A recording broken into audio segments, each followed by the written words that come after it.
Pour faire marcher ces deux aspects, CDI et JPA tel qu'on l'a vu, on a besoin de modifier un peu la configuration qu'on a vue dans la partie sur JPA. On se rappelle que pour faire fonctionner JPA, on a besoin de mettre dans meta-inf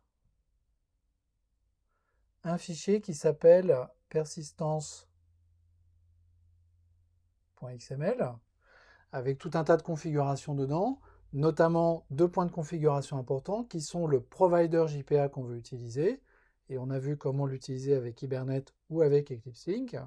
Et puis également, on a vu un point de configuration sur les transactions, et puis un point de configuration de type JDBC pour expliquer à JPA, enfin à Hibernate ou Eclipse Link, comment se connecter à la base de données. Pour faire fonctionner CDI, on a besoin d'ajouter un fichier dans meta-inf qui s'appelle beans.xml. Mais il se trouve que ce qu'on utilise de CDI n'a pas besoin de configuration à l'intérieur de ce fichier beans.xml. Donc là-dedans, on a juste besoin d'un élément qui s'appelle beans et qui peut rester vide. Et CDI sera content parce qu'on ne lui demande pas de faire des trucs très acrobatiques. Et cette configuration vide va en fait lui suffire.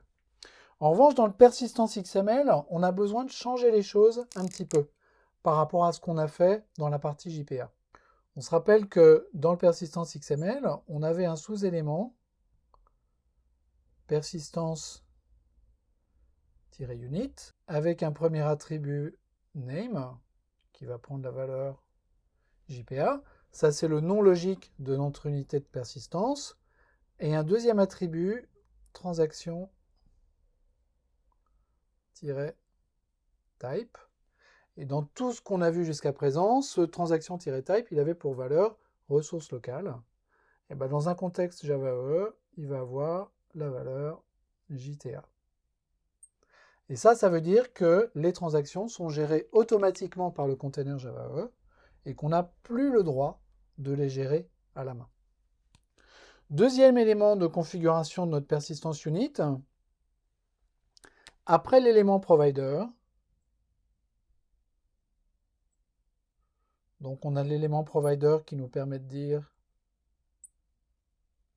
quel provider JPA on va utiliser. Dans le contexte de Glassfish, on va plutôt utiliser Eclipse Link Hibernate parce que Glassfish vient avec Eclipse Link préinstallé, il n'y a pas d'Hibernate dedans. Donc si on veut faire de l'Hibernate dans du Glassfish, il faut rajouter tous les jars Hibernate à la main dans Glassfish, ce qui n'est pas très pratique. C'est bien plus simple d'utiliser Eclipse Link directement.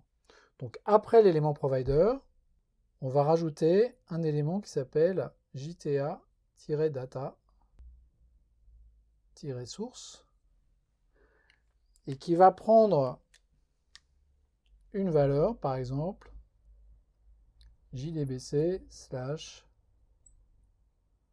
/ mysql ds comme data source. Et puis on va fermer cet élément JTA data source. Et ce truc-là, c'est l'information dont JPA a besoin pour se connecter à notre base de données. Donc ça veut dire que tous les éléments qu'on avait mis dans Properties, avec l'URL, avec le driver, avec le nom de la base, avec le nom de l'utilisateur et avec le mot de passe, tout ça on peut le retirer parce que JPA n'en a plus besoin. En fait, le serveur de base de données, que ce soit Glassfish, WebLogic, WebSphere, Wildfly, JBoss, etc., on va pouvoir le configurer pour qu'il connaisse la connexion à la base de données. La connexion à la base de données, on va la définir au niveau du serveur d'application. Et le serveur d'application va générer en fait une réserve de connexion et va donner ces connexions à la demande aux différentes unités JPA qui se trouvent dans nos applications. C'est comme ça que les choses fonctionnent quand on est dans le contexte d'un serveur d'application. Maintenant, ces connexions, on a besoin d'aller les chercher quand on est dans notre unité JPA. Les serveurs Java EE exposent ces connexions non pas sous forme de connexion, mais sous forme de data source, ce qui revient approximativement au même, et les expose avec des noms logiques. Et là, le nom logique qu'on va choisir, et là c'est nous qui choisissons, ça va être par exemple JDBC, MySQL, data source, qu'on écrit DS.